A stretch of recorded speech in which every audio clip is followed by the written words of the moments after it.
Good evening. My name is Thurman Greco, and the name of this program is Let's Live. And I have a very special guest with me this evening. So I'm going to turn to you and ask you to introduce yourself to our listening and viewing audience. With pleasure. My name is Cynthia Adler. I am an actor and a writer, and I am very happy to be here tonight. Great. Now, you were telling me, or I have been hearing, that you did the audio on this book. Yes. How did that happen? Okay. It was very interesting because I did a night in Woodstock. I did an event where I read stories that I had written. It was a night of women's stories and stories that I had written. And at that performance was Carmela Talbaran. And she heard my voice. And afterwards she talked to the person that had put it together. And she said, I would love this woman to maybe do my book because I like her voice. I like the way she sounds. I think she would be good. She didn't know at the time that I do all these different characters. So I could do all the animals or the machines or whatever they were. So I then met her again at another event, and she talked to me, and she said to me, have you ever done an audiobook? And I said, my agents would not let me do audiobooks because of the commercials. They, that I was doing a lot of commercials, etc. And they felt that it would just take a lot of time, but I wanted to do one. So we talked about it, and it sort of evolved, and that's how I got to do this book. I read it first. I wanted to see if it was something that I wanted to do. And I felt, I loved it. I felt that that kids would just love this because it was so imaginative and it had such crazy things in it. And I could see how you would do the characters and everything, and that's what I did. So when you read from this book, you read the entire book. Yes. Did you read it in one setting? No. You mean in one session? Yeah. No. We had about 4 or 5 sessions. And how long was each session? I would say about maybe an hour and a half, 2 hours. And did you read with your voice the whole time, or did you assume different voices? I assumed different voices. I would read the narration with my voice, but if I had to do a character like this or something like that, I would do it, Or if I had to do something that was down here, or a very little girl or something, I would do it. And so I did the characters as I was going along. And of course I had a wonderful guy that was, my audio guy.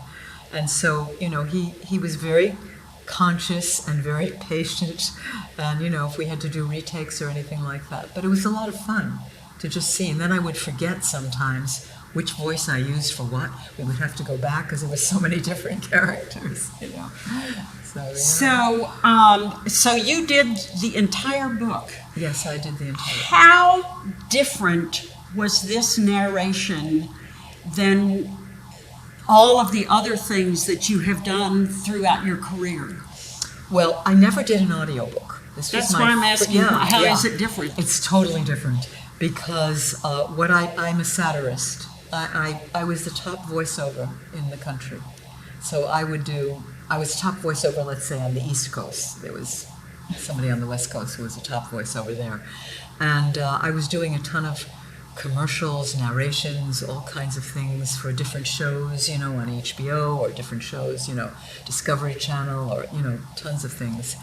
And I had never done anything like this, but I've done cartoons. I did the Muppets. I did one-woman shows of 10 characters, that across the country. So I was used to kind of doing that. And of course I narrated things, because I narrated, I knew that I could read the book. It was not a problem. But it was the first book I ever did, audiobook. My agents would not let me do audiobooks. Will they let you do other audiobooks now? Probably not. So this is your one audiobook. Maybe. I know, because they were, it's silly, but, they say, we have other things for you to do, and this takes time, and you don't have to do this and whatever. But I love doing this. It was fun, and especially because I love doing things for kids. And I felt that this was a book that would really entertain them, take them on a little trip, and really, give them a lot of imagination. And so I was excited to do this because of the kids. And I actually just wrote a book with a 12-year-old. So. Wonderful. So have you done many children's books? No. So this is your first children's book?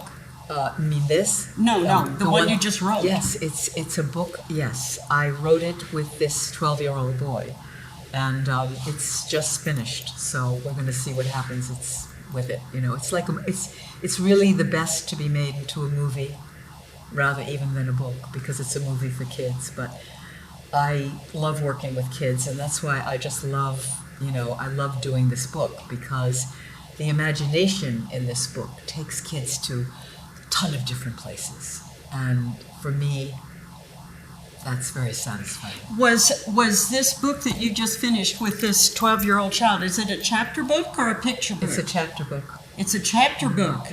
Yeah. And do you see yourself doing more chapter books? I don't know. That basically came from something that happened that was pretty wild, that I was going to do in New York before the pandemic with Presbyterian Hospital for children. And I had an event that I was going to do, and because of the pandemic, of course, I couldn't. And one of the women who worked at Presbyterian uptown, who also has read the book and loved it and knows Carmela, so she introduced me to this 12-year-old who had done these Instagrams about art. And he did them as art, showing kids how it's very important to do art, especially when they're sick, because it really helps them. And so I saw the Instagram, and he was 12 going on 30. And I said, I have to meet this kid. So we set up a Zoom, and we talked, and I asked him, I said, you want to write a story together? And he said, yeah. So we did. So do you see yourself primarily as a writer, or do you see yourself primarily as an actor? Because when we were talking before the show, you did not introduce yourself to me as a writer. I know. Well, I would say that I am both, because I write my own shows. So I would say that I am both. I have done a lot of writing. It's hard to say. I have the soul of an actor. I mean, this is my history, and tremendous satire, but I do love writing. I do love it, and I think I'm going to write more now, because I have, different ideas about what to write and what to do, and I think I'm going to write more, so. How has the pandemic affected your writing? You talk about doing writing more now. Mm-hmm. Does the pandemic have anything to do with that? I think it did. I do write for something called hipsilver.com, which is a site for people over 50 to stay young and hip forever. And I'm a satire writer for them. But I think that the pandemic, in a way, I think it was all that I could do during that time, because I couldn't do a show, I couldn't get out, I couldn't see kids, I couldn't, put myself in situations where there were tons of other people, which is what I love. So I did write more, yeah, but not as much as I would have liked to. Why was that? Because I was here up in Woodstock, and I am a person, I'm a Gemini. I'm stimulated by people, by connection. And the only connection I had was Zoom. I was doing plays. I was acting in some plays that Shona Cantor, who lives up here, is a wonderful director. I was doing some of her plays. But there was no, Zoom is a very different thing, and there was no real contact, physical contact with people, or contact where you're right in front of them and you see it. It's all energy. Everything is energy, so you're not getting the same energy. And without that energy, I wasn't as sparked during that time, except for this Cody and the Cannon that I wrote, with this 12-year-old. And I was sparked by that, but not a lot of my own stuff. My husband would say, "You have a book, why don't you finish it? Why don't you finish it?" You know. But yeah. So that's why I was very happy to do this during that time. This was, Down the Monster Hole was very creative for me during that time, you know, and really helped a lot because I was using my voice, I was acting, I was doing stuff, and it was a creation, you know, and I was happy to do it. But now that the pandemic is not over by any means, but now that it has subsided a bit, I'm on 4 projects, so that's what I'm doing. So where is the pandemic in your life? Where is the pandemic? That's an interesting question. Very interesting question. Where is the pandemic?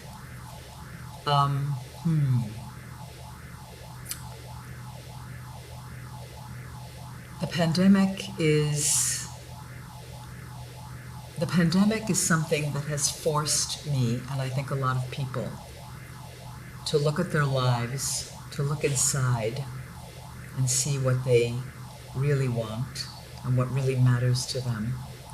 I think there was a lot of fear in people during this time, and we were faced with ourselves. That was what the pandemic was.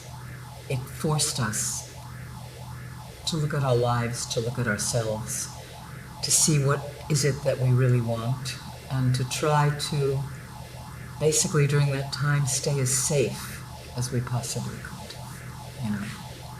It was an interesting time because I went through some of it not doing anything, quite truthfully.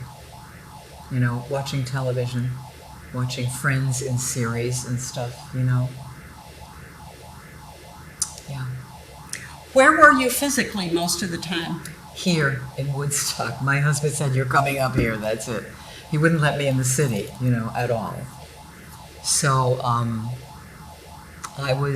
we have a wonderful little house up here. And that's where I was. And I would walk. We have a beautiful road, you know, right near the house. And I would walk up a hill and then walk down about 4 times and get exercise when I needed it, you know. And that was basically it. We would wear masks. We would go into town, you know, and go into whatever store we went into with masks on and buy what we needed. And it was weird. It was very weird because it was so different, you know, from what I knew. I'm a city girl, you know, I have a very big life in New York, and this was quiet, sometimes too quiet, but nicely quiet, you know. And I would take walks with friends where they would be on the other side of the road, you know. So it's very interesting, I have to say. And do you think the pandemic is on the way out for most people around you? You know, I don't know. I think I'm going to take this off. Is that okay with you? Of course it's okay with me. Now you're Take going to off see all me. you want. Well, I think I might even take that off. But anyway, yes, you can see me now. You can see me now in a nice little dark shirt, which says "Breakfast with my besties." So, the pandemic. Tell me your question again that you asked Do you me. think the pandemic is becoming history for most of the people around you? No. I'm involved with a lot of people who are very smart people and who are involved with other people that know a lot about this. And we don't know. We're in a situation, we are kind of in the dark. There's variants out there. We don't know when they're coming in, what they're doing. Right now, we're in summer, so we're outside and it's safer. And we're in a restaurant and it's safer because, you know, we're sitting with people that we know and people that have been vaccinated. I cannot say that it's gone because it may not be. I mean, I work a lot with the environment too. I am on the board of a wonderful organization called Energy Vision, which makes garbage into fuel. They're changing everything with the school buses and the trucks and things like that, and it's really moving along. It's getting, you know, It's getting well known. But we're living in a very strange time, and we don't know. I mean, people that go, oh, it's all over, it's fine. Anything can hit at any time, and we don't know. So, It's a long answer to your question. No, that's a very good answer to my question, and do you plan to write about it? I have written some satire about it, but I could write something very serious about it, actually, I don't know. I read about anti-vaxxing, the anti-vaxxers, and I read a lot of different things. I think I would like to write about the pandemic because I think people don't even realize, some people, what they have gone through and how it has, in a sense, changed their lives in certain ways. They want to go back to where things were. They want to just forget about this year and just kind of go back. But you can't, because the fact is things have changed, and there's a whole molecular structure that we live in that we can't even see that has changed. So there is a lot to write about with this, but I don't know. I think there's a lot of people that don't want to hear anything but get me back to where I was. Just get me back. I don't want to think about it. I'm going to, erase this year from my life. We don't know what's coming. We don't know what's happening. We don't know anything. We know nothing. The fact that there are people out there who feel like that, it's coming to an end and I want to go back to where I was before, is that going to keep you from writing? No, definitely not. Definitely not, no. And I'm not telling people not to feel like they want to go back to where they were, but they have to have one ear somewhere else, because things are happening. I have a friend, a young friend, who lives in Tunisia. Tunisia was doing gorgeously. Suddenly the variant came. They're in lockdown again. I mean major lockdown right now. And people are getting sick again. So I'm not saying it's going to happen here at all. I wouldn't say that. But I'm just saying that we don't know what we don't know. And that's the whole thing. We don't know. And we can't say we do know, because we don't.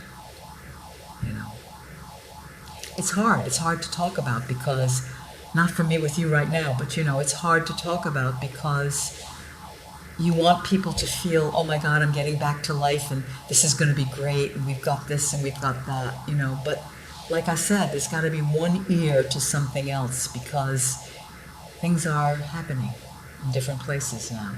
And we don't know what's going to happen here, and maybe nothing will, and maybe everything will, and we just don't know. So it's about being conscious, still being conscious of where you are, what you're doing, who you're with. That's what I feel very strongly, that people should still have a consciousness about what's going on right now. I'm finding, as I'm out in public and contacting people, email person, whatever, go through my life, that there recently, and I'm telling you this because I'm wondering if you're having some kind of an experience as well. There has been an energetic shift in the last month to 6 weeks. A really strong one. And people talk about energetic shifts. I'm not talking about, out here in the ethers. I'm talking about here in our lives. And there is an energetic shift, absolutely. But it's not like talking to a philosopher about it. This is like out there. It's real. It's not. That's right. That's right. And I get the feeling that sometimes people are just running around goofy. They are. Yeah. They are. And people have pandemic brain too. So a lot of people are not remembering things. Absolutely. It's pandemic brain, and they are goofy, and there's a lot of things that have happened, I think, during this lockdown with people that they don't realize. And there have been changes, energetic changes within them, that they also don't realize. Right. So, yeah. Yeah. Well, a lot of people had to go into denial. Yeah. Yeah, they had to survive. You know, they went into, and so now the summertime has come, and the denial is, well, I'm not sure what I'm in denial about. So Right. there's a lot of confusion there. Right. And I'm just wondering, because you do write, and because you do write satire, how do you approach this? It's hard to write this in satire. I did a very funny thing about the masks, being unmasked, and you haven't seen people's mouths for a long time, and you wonder what that thing is that's moving, you know, that's kind of wobbling around and moving, you know. And I set it up very funnily, where I said, you know, maybe we have to go in degrees. Just, you know, use a mask that just covers under the nose so you can see what a nose looks like, because we've just been getting all our messages from people's eyes. And then, you know, a week later, you could go a little bit down to the mouth, and then you still have the chin, you know, and then a week later, you'd have the chin. So you could see the whole face and go, oh, that's a face. That's right. I remember that. But You know, that's real. I'm doing that. oh, really? No, I'm doing that. You are? Yes. Wow. You are? You're going under the nose and Yeah. leaving? Yeah. Wow. Maybe you are channeling what I wrote. I have no Think idea. about this. I just know that several weeks ago, I just realized, well, first of all, I began to realize, and for me, a lot of people are wearing masks that aren't really doing much. That's right. And in this part of the country, a lot of people they've had their shots. So I have been doing that, and it's good. It's had good results. Right. You know? Yes. Yeah. That's interesting. Very interesting. So you just do it here. Yeah. Yeah. It's And interesting. then, you know, this. Uh-huh. And people do that because they think they want to breathe, but I think we're doing it because we are acclimating. We're acclimating. Yes, we've only seen eyes. That's the whole thing. You see people's eyes. Well, you haven't really seen people's eyes. That's true. If you have gone into a healthcare facility. That's right. That's right. Because in a healthcare facility, Right. we wore we wore goggles. You know, they didn't look like goggles. Well, Right. sometimes they look like goggles. Right. And then these face masks where you sounded different, That's you right. know. And that all has an emotional impact. Absolutely. And Absolutely. what kind of an impact is it going to have on our children? We don't know yet. That's No. the whole thing. We do not know. I mean, it's incredibly hard, because young children who have not been able to play with their friends and who have been home with their parents all the time, I think it will have an impact. We don't know what it is yet. You know, I think so many things are going to have an impact that we don't know. You know, they've said that depression has skyrocketed with people. They're taking many more drugs for depression now. I think that a lot of people have not wanted to deal with what was going on during this pandemic, and they kind of zoned out. They would watch television all day, or they would, you know, do whatever they need, eat or whatever. Yeah, that's why a lot of people gain tons of weight. It was hard to face, because we've never experienced anything like this in our lifetime. People couldn't deal with it, with what was happening. You know, I do have an experience that probably very few people would understand, but I worked in a food pantry. Wow. Here in Woodstock, when Obama was president, and we had the financial thing, and we had a lot of artists and musicians and writers that were down and out. Wow. They were down and out. Wow. And so I saw them going through the different things that they were going through. And then as the pandemic came and unfolded itself, I saw some repetitive behavior. You know, it was very different each time it happens, because in 2008, these people were down and out, but they were also surrounded by people who were not. Right. And here we're all, you know, in the same boat. Yep. So how is this affecting, as an actor, how is this affecting us all? Well, as an actor, poor actors who've not been able to act for a year, or over a year and a half, I would say. It's been so hard for the business, I cannot tell you. There's people that were going to open in a show and will not now, because that show is canceled and is canceled now. This was a chance for them to have a very good part. Actors were not really doing much of anything except on Zoom. And acting on Zoom, I can say that I've had the experience, is like not acting at all. You're in a little square, and you're trying to look for your partner somewhere. It's a very unsatisfying thing to do a play on Zoom. Although it's fun, you're having fun, but it's not. Acting is about connecting. It's really about connecting. And if you're not connecting with somebody face to face, because the eyes tell so much and whatever, and so many actors are jobless now that had something going on. So I think the profession has suffered tremendously. I have a friend who was one of the top producers in Broadway. This woman, she's extraordinary, and she was basically the financial producer of the top shows that you've seen. And nothing for a year and a half. And she has gone through her own things now. And, before she was the queen, really the queen. And it's starting up again, slowly, very slowly. A lot of people don't want to go into theaters now because they don't want to sit next to somebody, and they don't want to be in a place where the air isn't circulating properly, So it's been very hard for the entertainment business. And I think a lot of actors have been very depressed, quite truthfully. Are you running across, you were talking about on Zoom, connecting on Zoom. I did a lot of work on Zoom. And no, you don't connect, but boy, when you do, it's like a spark. Yeah, that's right. And that can be positive and it can be negative. Absolutely right. Absolutely right. Doing a play is a different thing than what you're talking about in connecting with people on Zoom.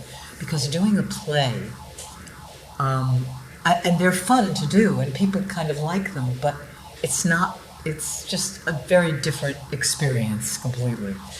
But connecting on Zoom with people, having like Zoom parties or a Zoom get-together with friends and things like that. Oh, I've never done that. You haven't done that. But No. what have you done on Zoom? Oh, I've taught classes. You've taught on which Zoom. I think is great, actually. Well, it's a way to exist. I'm wondering, what kind of theater are we going to have? Are we going to have a lot of music? You're a satirist. Are we going to have comedy? How are we going to do this? How are we going to open this back up again? I think we need comedy, that's for sure. And I think we need music. And I think that depressing plays may not be exactly where people want to go and sit for 2 hours, do you know what I mean? And come out and go, I didn't need this, Right. I think we're going to want stuff that lifts us, things that lift us up. I think that's more what people, I think, are going to look for now. Good musicals, good, wonderful. Did you see In the Heights, by the way? Did you see No. it? Oh, okay, because it was on, they streamed it. But, I think that entertainment, people are going to want to laugh, to feel good, to, although there's a lot of series out there that people have been binging that are pretty depressing. Yeah. So, Well, it reflects their moods, so they work with it. yeah, exactly. How is this and your future work with children going to be impacted? I think that it will. I'm going to, I think that it will, because I think I'm going to write more for kids, and I'm going to do the books. I'm going to, narrate the books. And I think that I love kids. I absolutely love kids. And I love to help kids.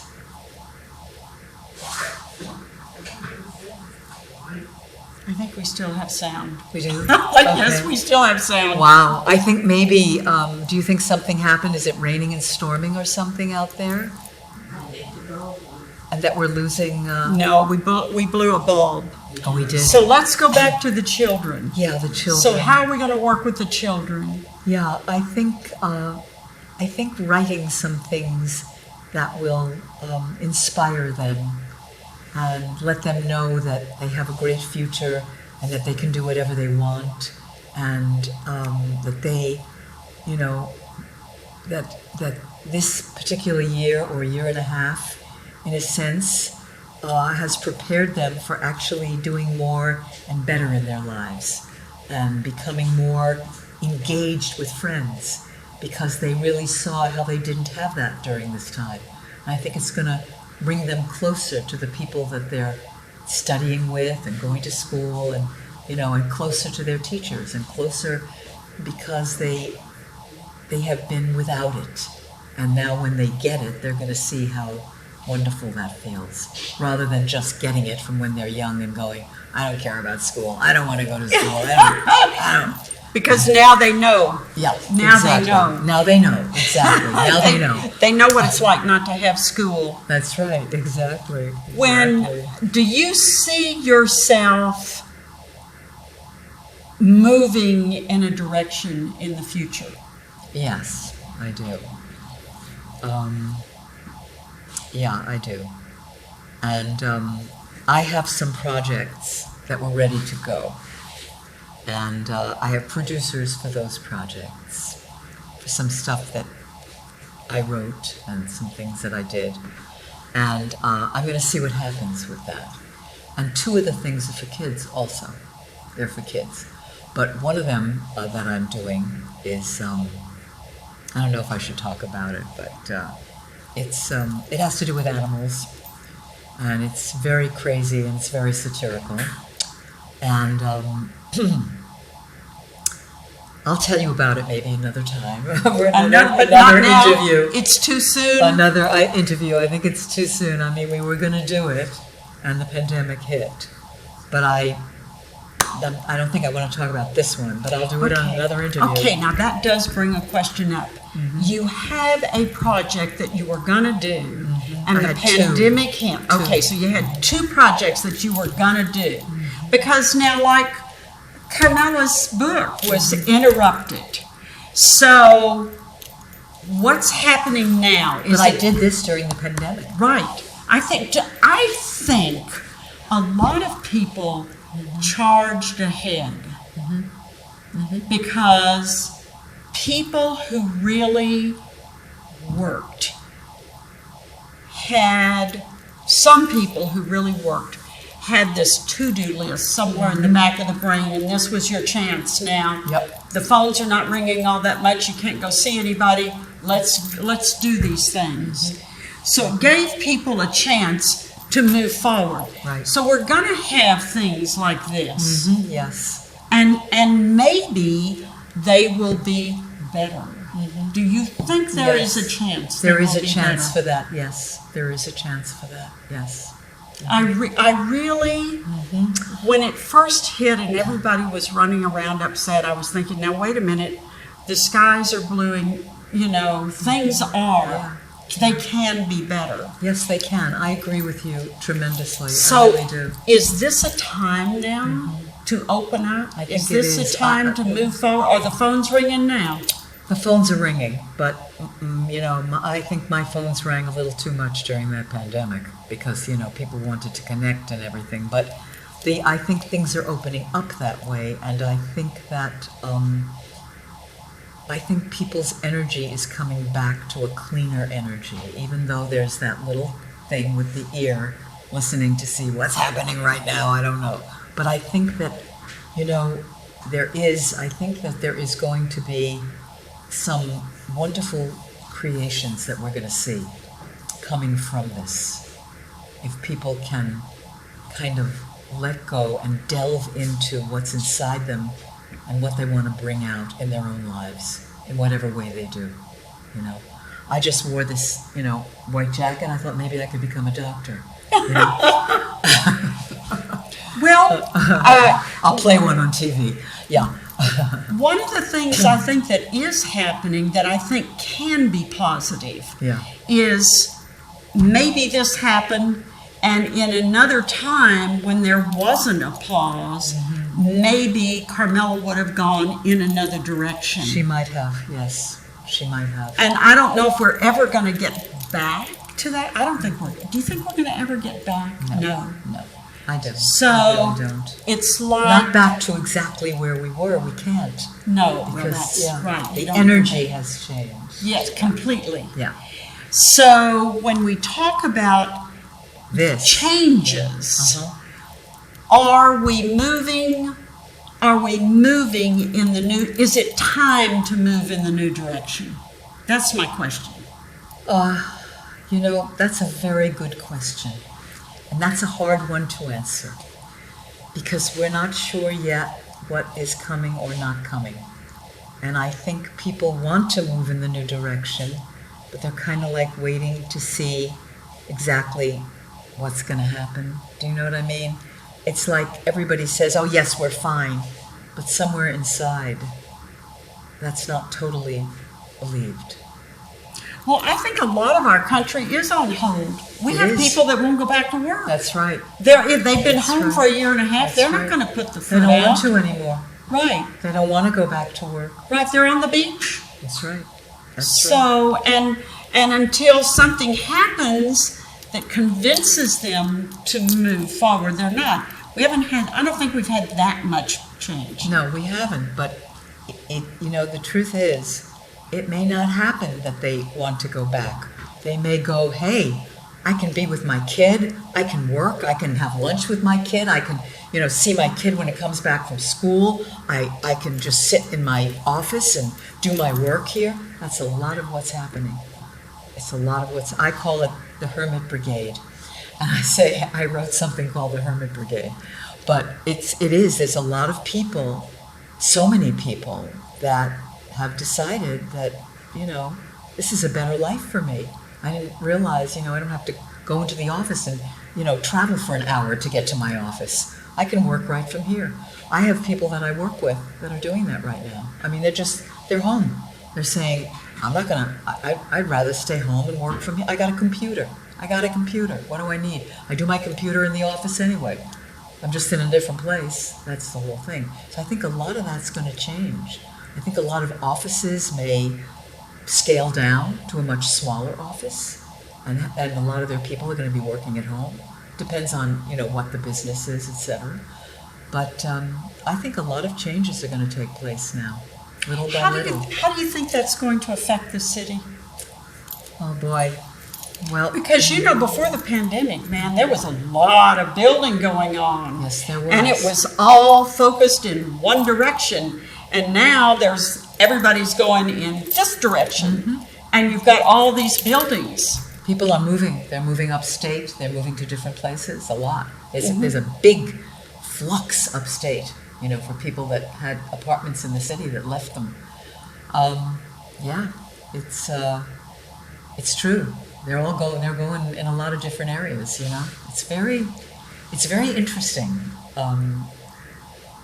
I think we can't see it completely now, but it is different. Even the city feels different. The city, the vibration in New York City has always been, rushing, and you can feel it when you're in the street. It's like it moves and everything.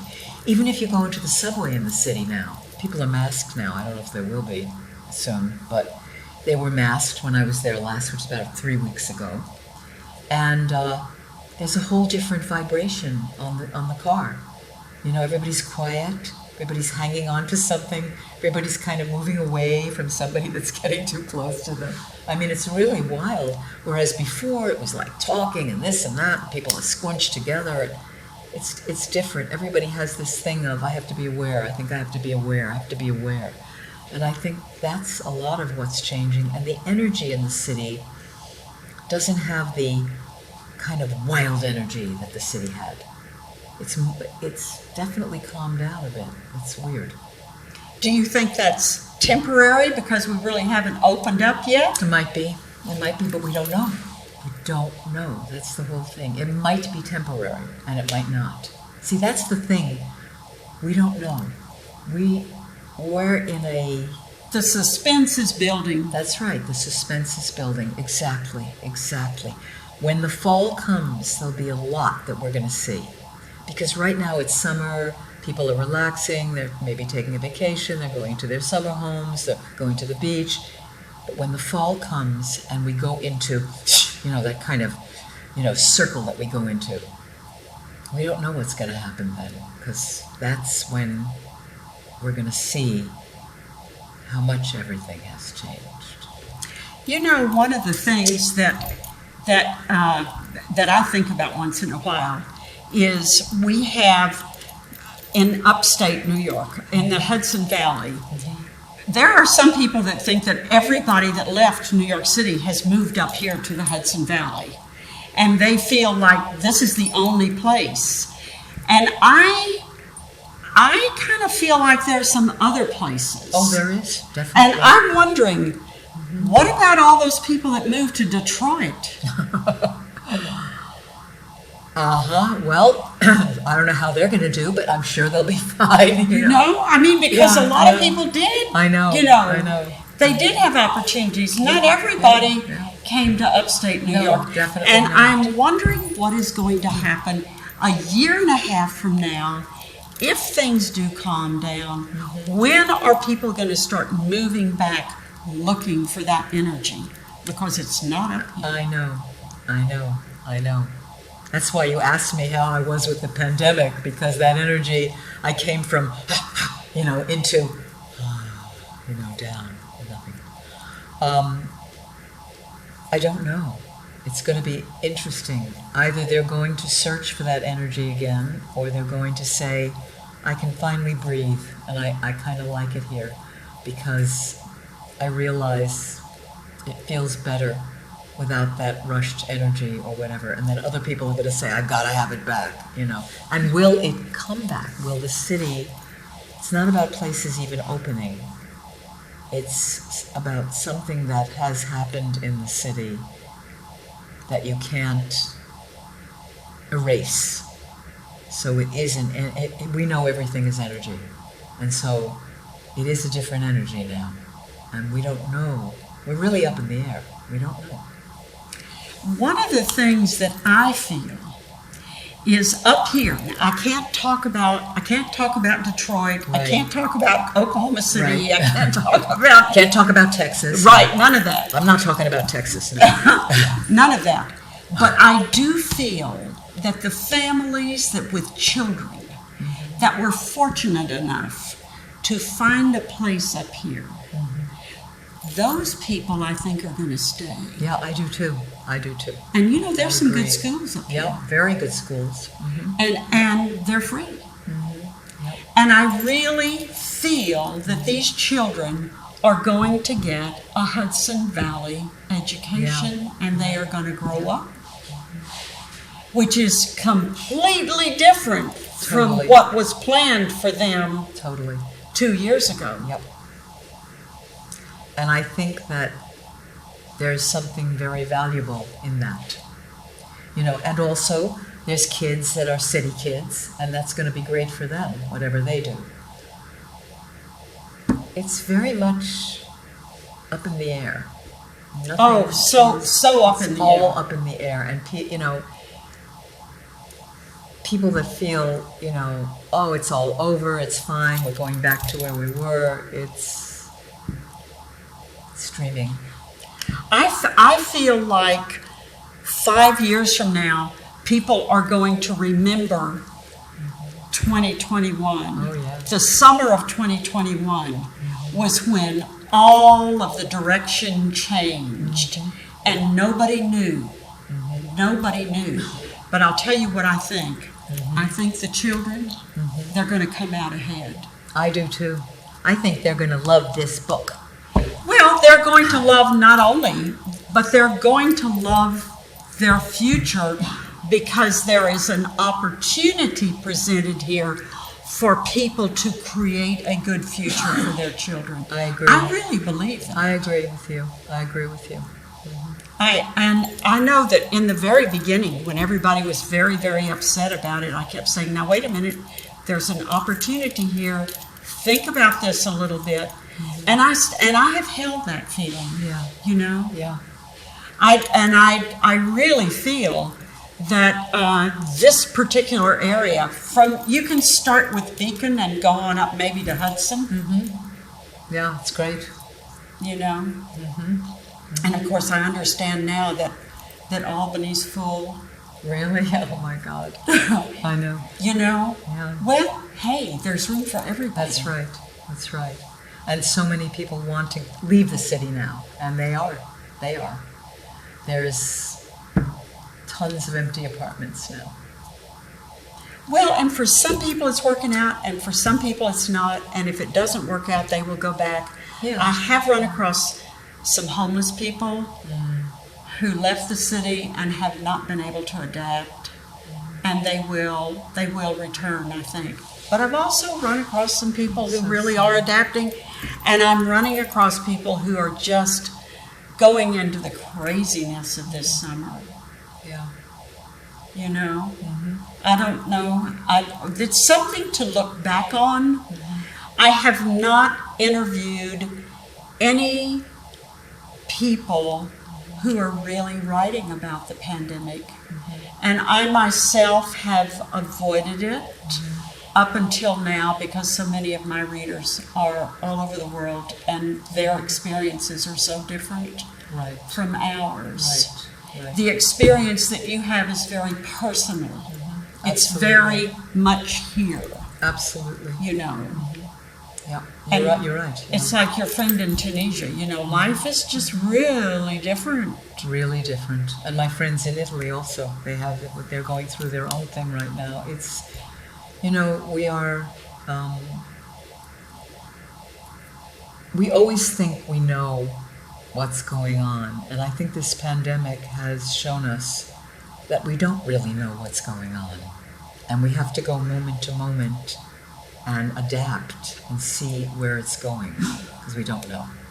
And I think that people who have moved and moved with their kids and are doing different schools and everything, I think they have found that this has been a gift for them, because they're going to see, you know, the difference in their children. There's people that are very sad that they have not been able to do what they could do before, or not been able to work at what they had worked at before. That is tragic. Actors is tragic, yeah. It is truly tragic. And I have a lot of friends that we're going to do series, and I'm not doing them now.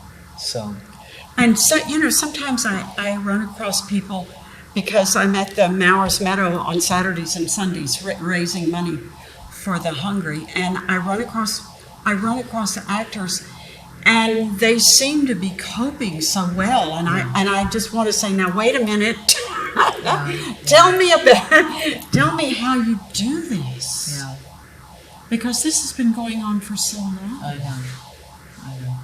You know, and they haven't made any money, and I know. And then when I see these little bitty children wearing these little bitty masks, that just drives me to tears. These little bitty children wearing masks. I know. But, you know, they want to keep them safe, so what are you going to do? You're not. That's the whole thing. It's all about adapting. My husband, who's an actor as well, he always says, it's about adapting. Something happens and you got to roll with it and you got to adapt to it. Well, if it's all about adapting, I think a lot of people are doing very well. The ones who are not or maybe they are. I don't know. I cannot say that. But a lot of people have just gone in their houses and shut the doors. That's right. And I don't know whether that's good or bad. I don't either. And what kind of literature is going to come out of that experience? Probably a lot. If people don't shove it down and are afraid to go there. I don't know what kind of literature will come out of this. I don't know. Well, we see this. We see this. This is, before, and this is now, and we still have, more to come. Right. So we do see this. Yes. I don't see a lot of, I guess soon we will see visuals. Yes. Broadway's opening, movies are being made now. That's right. Are movies being made? Movies, well, not quite yet, but yes, some movies are being made. The thing is, are people going to go to the movie houses? That's the whole thing, and sit next to people. That's the whole thing. But I think they will. I think there's a lot of people that will. But when the fall comes, we don't know what's coming. We know nothing. We know nothing. We just know today. We know what's happening now. That's all. There's not an awful lot wrong with that if you can adjust to it. No, there isn't exactly. It's about living in the present. But it's very hard. We are a society that said, this is what I'm going to do, and I'm going to do this next week, and I'm going to do this, next month. And, we plan for the future. Yeah. Rather than say, okay, where am I? What am I going to do today? How am I going to live today? What do I want to do today? What do I want to get done today? Do I want to write something? Do I want to create something? Do I want to paint something? Do I want to cook something? Do I want to read something? It's... I don't know what's happening to visual artists. I only know one, and she's chugging along, but I don't know, about the others, so I can't comment on that at all. And musicians. I mean, there's rock stars, but what about the rest of the world, That's right. That sing in groups or sing in bands or play instruments, and they're out there. I just don't. It's going to have to all start all over again. Yeah, it does. Because they've been doing it on Zoom. They have somebody that plays the drums on one little square, and somebody who's playing the piano on the other little square. Yes. Yeah, exactly. It's all gonna, it's gonna start again, and that's what's gonna be happening. Well, it sounds exciting to me. Well, that's good. You have a great sense of future and play. It does. It sounds exciting. We have all these startups.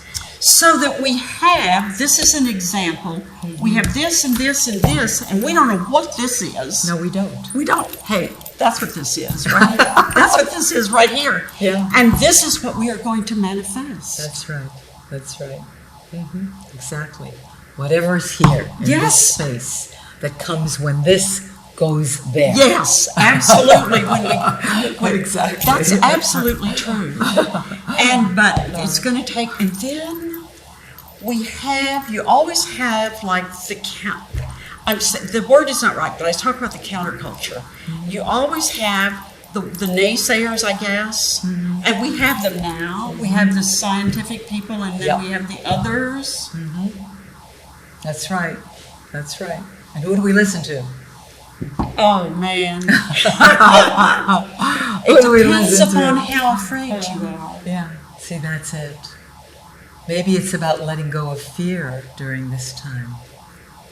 Letting go of fear. Seeing that fear really doesn't do anything. Well, that's a very personal thing. But fear can be your best friend. Yes, it can. Especially if there's a lion coming at you, or you can hear one in the distance. That could be your best friend. Yes, absolutely. I've learned to make friends with fear. That's great. And people who you have the young child who's 12 years old that you're working with, who is ill. Oh, he's not ill. He wasn't ill. Oh, he was not ill. Not at all. He had been in the hospital when he was a young kid, but now he's totally healthy. Oh, that's wonderful. Yeah, he was doing it on Instagram to show to the kids in the hospital. So, yeah.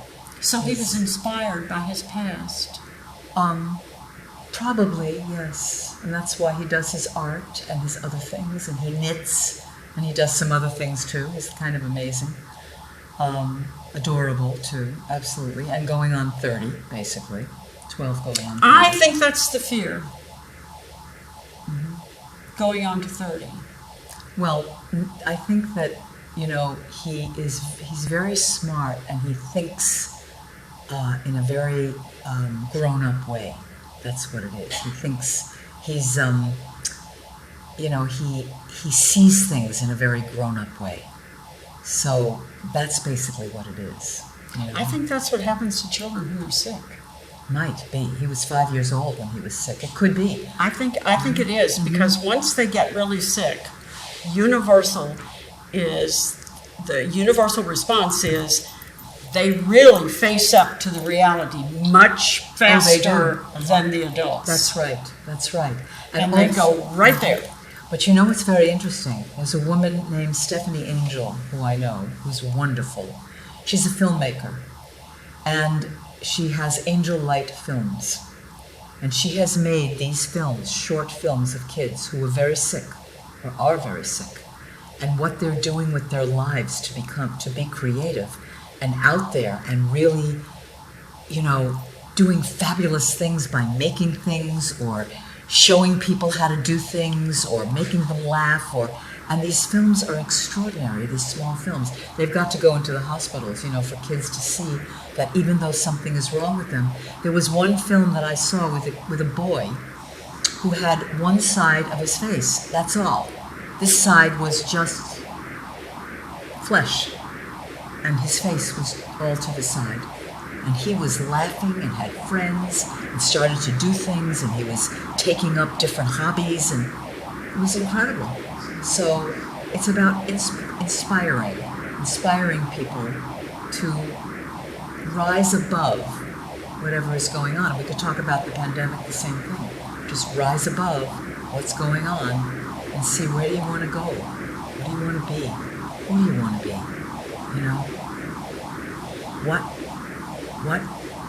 What's something that inspires you that you want to show to somebody else, or you want to give to somebody else, or you want to share with somebody else? This is what's fantastic. The opportunity of now. Exactly. Well, that's going to take some work. Well, we're down to 2 minutes, so can you tell us again your name and how we can reach you? Okay. And the things that you write, how can we get the things that you write? Well, one of the things is, my name is Cynthia Adler, and one of the places you can get a lot of the satire I write is on something called hipsilver.com. And if you go on that, and you'll see Cynthia Adler is the satire writer, and you can see a lot of the work that I do, the satire that I do. And Cody and the Cannon that I wrote with this extraordinary 12-year-old is not out yet, but hopefully it will be, and we would like it to be a film, and we shall see. And basically, I'm working on a lot of different things. You can see some of the satire I've done if you go to YouTube, or how do we find you on YouTube? You would have to go to my characters, actually. I don't do a lot of YouTube now. I did some YouTube before. Right now I'm more into writing, and I may be putting together a little show. We'll see. But right now it's the stuff that I'm doing with him, and the things that I'm doing, these 2 projects that I can't talk about yet, but that are, that hopefully will be in the works again. That will be great. That's wonderful. Things are happening for you. Yeah. So we'll see. I'll keep you posted. Well, yes, because this is the time to make things happen. Yes. This is the time now. Well, I thank you very much for coming. Well, it's a pleasure to be here, and a pleasure to have this conversation with you, quite truthfully. Can we talk? How are people going to get down the monster hole, and how are they going to get to hear you on the audio? How do they get the audio? Well, they can go to Audible, and they can get the book on Audible. Oh, very good. Yeah, and it's a beautiful, beautiful book, and I think they will love it, and Audible has the book. So go to Audible, get the book, you will love it. And that's my advice. Very good. It's my advice. Say good night. Well, thank you very much for coming. It's You're been a very lovely welcome. evening. It's been a pleasure. It's been a total pleasure. Yeah. I enjoyed it very much.